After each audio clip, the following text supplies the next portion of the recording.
All right, so like I said, everything it stems from when my dad got the shoot away machine, it messed up my shot. I'm picking the ball off the rack, and then you can't shoot right. It makes my left foot point forward. It makes it so can't move into shots the way good shooters do. And then my dad, and then I'm shooting bad. But the thing is, I'm shooting square. But my dad's the one who, I don't even know. I was unconscious, so I don't know that my shot's messed up, and that's why I was so good. But my dad's like, "You're shooting square. What's wrong with you?" And then there's conflict. And then I'm going in, and then I'm in the games, and I'm playing, and I was starting point guard on varsity as a freshman, but my mom goes to my games, she's like, "What's wrong with you? You're a shooter. What's wrong with you? You can't handle the pressure? What the fuck is wrong with you, Ryan? You shoot the ball, make your shots. What's wrong with you?" And then she says, "I'm not going to go to your games anymore. It's fucking embarrassing. You fucking suck now." And my dad was like, "Marla, stop it. He's playing fine," because I was a starting point guard on varsity. But the fact of the matter was, my dad didn't know. He got the shoot away machine and messed up my shot. So then my dad in the 10th grade tries to fix it. He's like, "Okay, stand like this, put your left foot forward and put your right foot to the side, and this will make you sideways." And then he completely destroyed my shot. Told me to do the exact wrong thing, the exact opposite of what I did was a great shooter. And he's like, "Okay, now do form shots and do it like this. Put your right foot to the side." And no great shooter shoots with their right foot to the side and doing it. If you shoot automatically without a shoot away rack, getting passes, you're automatically going to align to good form. That's why I was so good. But my dad tried to get the shoot away and then had me pick the ball off the rack and then try to spin into shots and, pick the ball and spin into shots. No, if I was just catching the ball and shooting naturally, none of that would have happened. But my dad wanted to he thought, because I'm shooting overhead, now just spin into shots. And, because Kenny said that you need to learn how to just spin into shots. And no, my dad completely destroyed my shot. So anyways, that's what happened. And my mom's like, "What's wrong with you? You're shooting terrible. You can't handle the pressure. What's wrong with you?" I didn't know there was anything wrong with me. It was because of the shoot away rack. But then, as I said, so then my dad's like, "Your shot looks terrible." I'm like, "Well, can you fix it?" He's like, "I give up. I can't help you anymore. You fucking suck now." And I'm like, "Dad, I need your help. If you ask me again, I'm going to beat your ass. Dad, can you just look at my shot?" No. And then he grabbed me, threw me to the ground. And that's when the abuse started to happen. Okay. And then my dad will be looking at my shot. He'd be like, "Your shot looks terrible." But I'd be like, "Dad, I need your help." And then he'd be like, "No." And then my grandpa comes in. My grandpa comes in from Kauai. He's like, "Ryan, you can't make things happen. Everything is one. Everything is fine. You can't make things happen. If your dad says that he's not going to help you," my dad would try to help me, but then he'd get upset. But if your dad's not going to help you, you just have to, if he says no, then you just have to accept that. You have to understand that everything is energy in the universe and everything is one. And you just have to be in the flow and have faith and have trust. Just trust. Everything is fine. Just trust. Meanwhile, my dad's telling me to do the wrong thing, messed up my shot with the shoot away, telling me to do the wrong thing. I'm picking the ball off the rack, which is the thing that's the problem in the first place. I'm stepping into it incorrectly.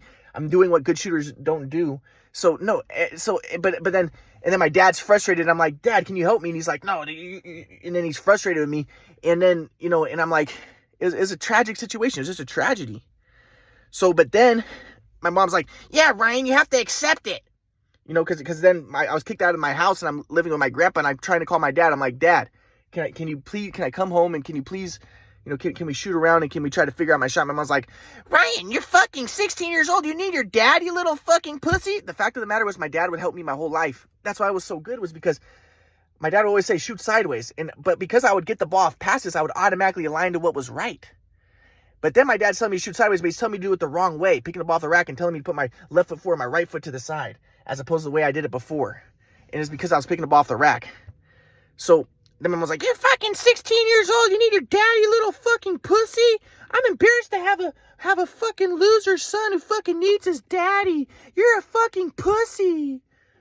I'd be like, "Mom, can I please talk to Dad?"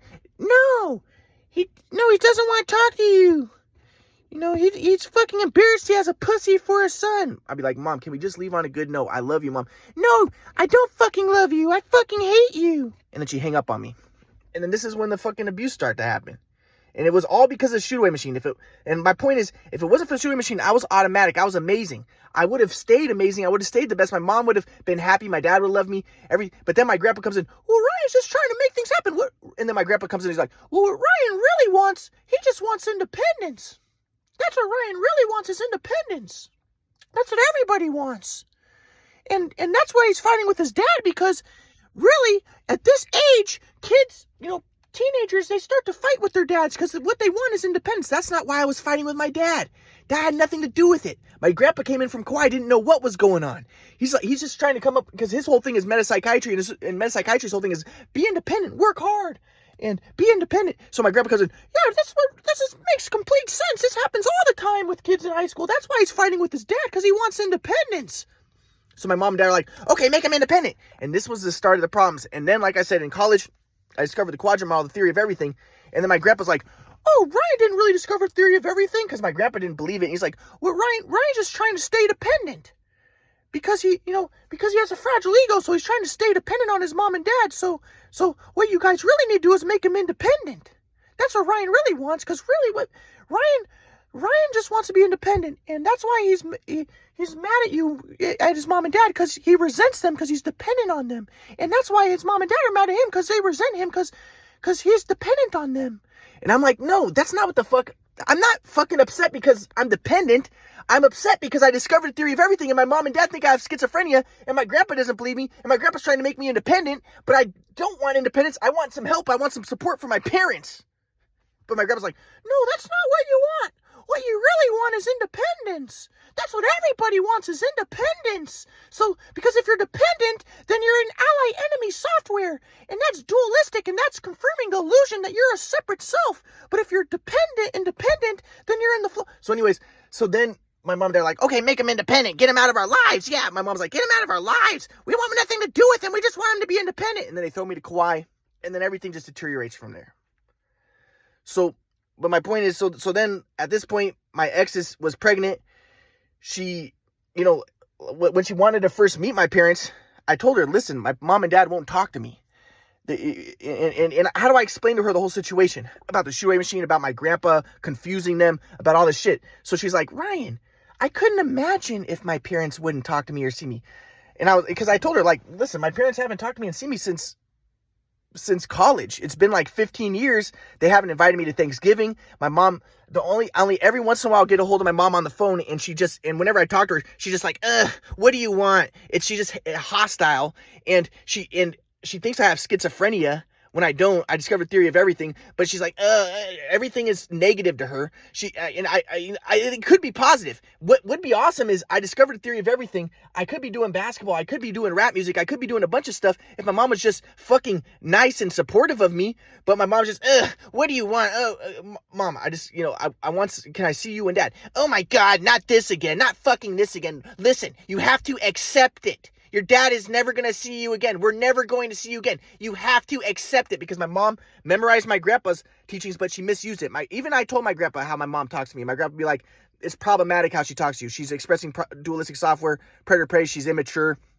She has a primitive level of software. But my mom thinks that she's doing what my grandpa taught, because my grandpa's taught Ryan, when the shoot away messed up my shot, and I needed my dad's help, my grandpa's like, Ryan, your dad doesn't want to help you now. You just have to accept it. Everything is fine. You just have to accept it. Not everything was fine. I was picking the ball off the rack. I was messing up my shot. I was the best shooter in the country. If it wasn't for the shoot away, none of this would have happened.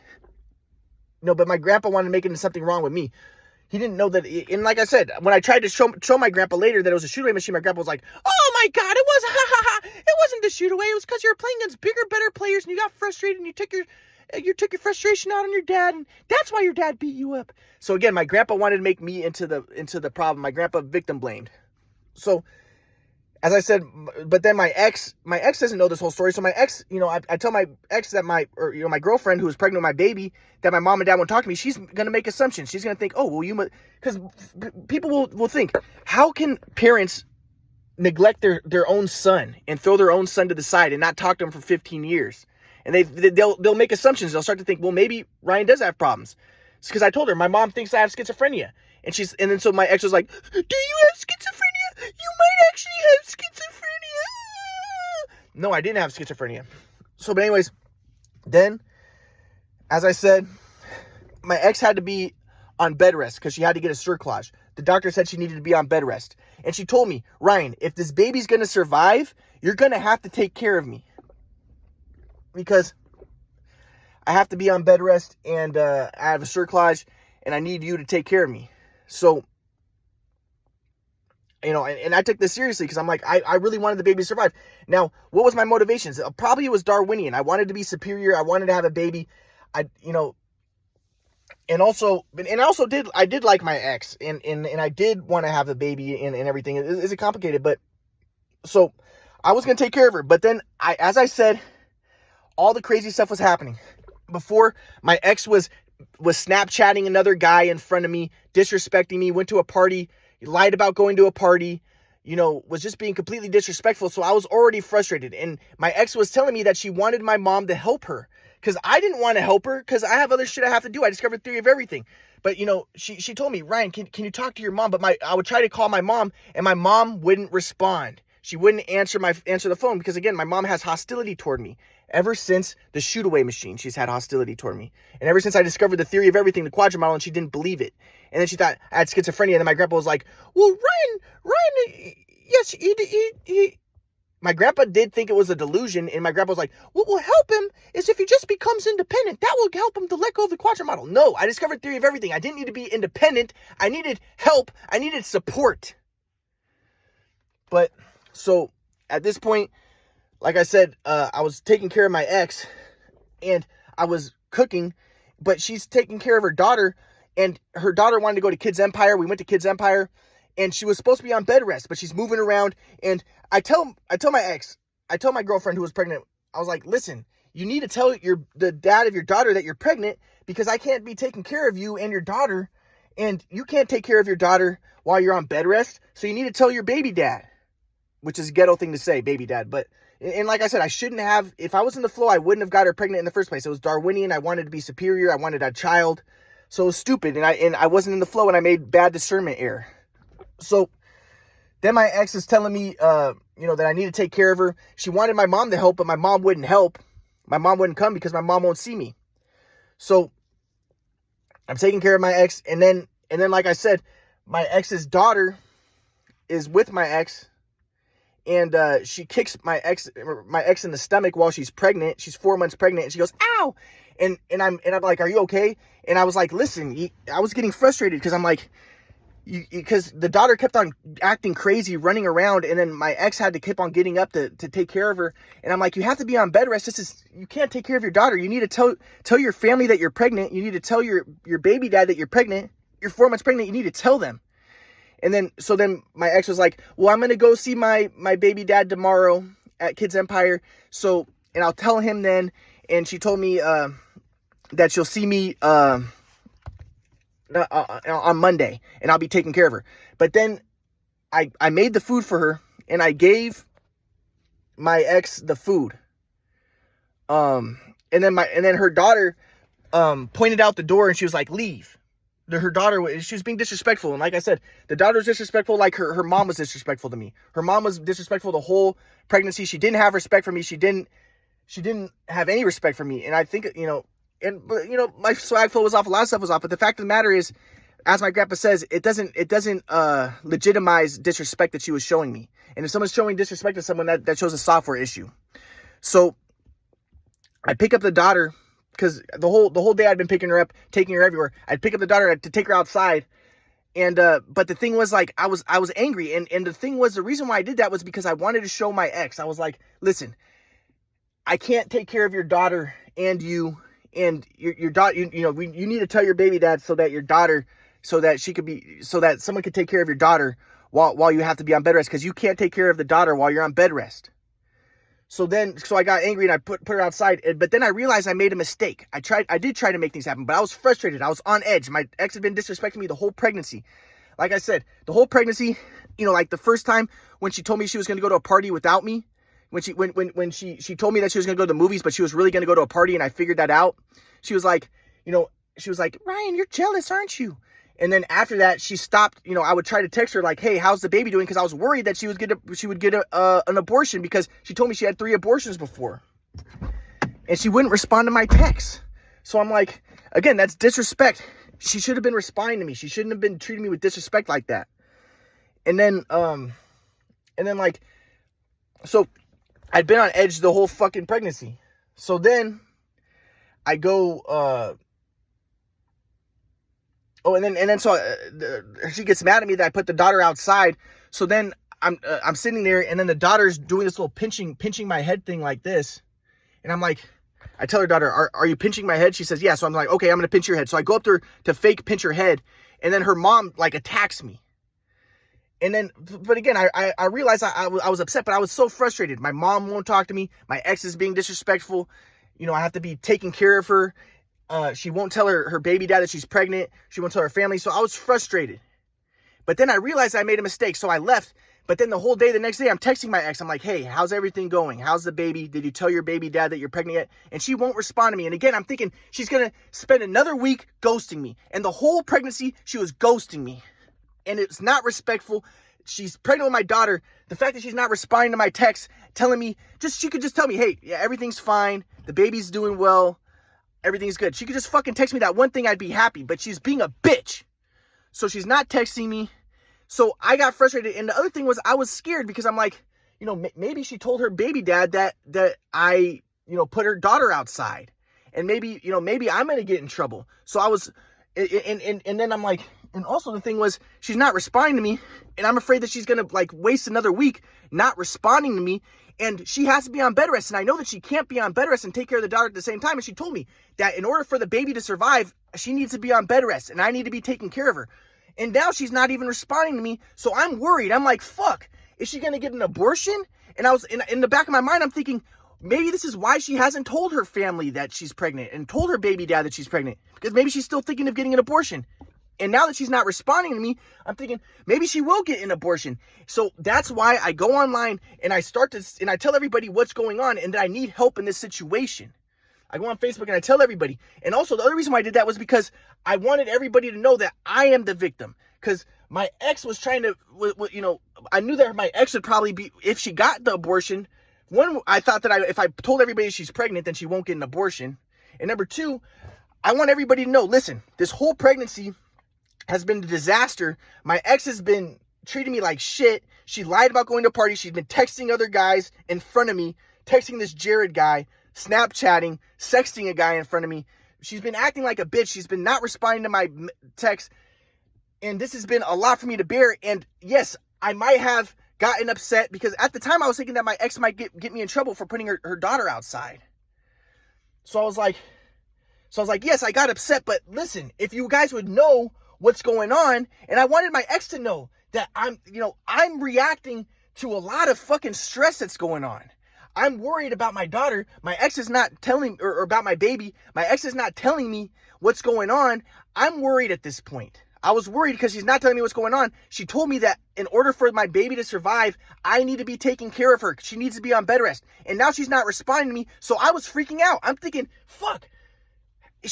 What's she going to be? This whole week, she's going to be taking care of her daughter. She's not going to be on bed rest. She needs my help. She told me she needs my help. And now she's not responding to me. And I knew that I fucked up by putting her daughter outside because I'm thinking now she might not respond to me at all. She might just get rid of me. And she told me that she needs me to take care of her. My mom's not going to take care of her. So now she might just get an abortion. So that's why I went to her daughter's preschool to talk to the principal. And I told the principal, listen, my ex is pregnant with my baby. I need some help. You know, I need someone to help because she has to be on bed rest. She told me this. And she can't take care of her daughter and be on bed rest at the same time. Can you guys please get a hold of the baby dad and tell him that she's pregnant and that she needs someone to help take care of the daughter? But they told me that they wouldn't, that they couldn't get a hold of him for me. So then I went to her boss's office and I asked the boss, listen, the daughter, you know, my ex is pregnant. She needs to be on bed rest. Can you guys help give her in-home services? And he told me that he couldn't do it. So then I called my ex and I lied to my ex. I told my ex, listen, I know where your baby dad lives. You better tell him that you're pregnant and so that he can start helping to take care of your daughter. And I was worried that she hadn't told him yet because she was still thinking of getting an abortion. So, you know, but I was lying because I didn't really know where he lived. I just wanted her to tell him. So then she went and she got a temporary restraining order and she gave me the temporary restraining order. We met at a gas station and she gave me the temporary restraining order. And I'll get to what happens next.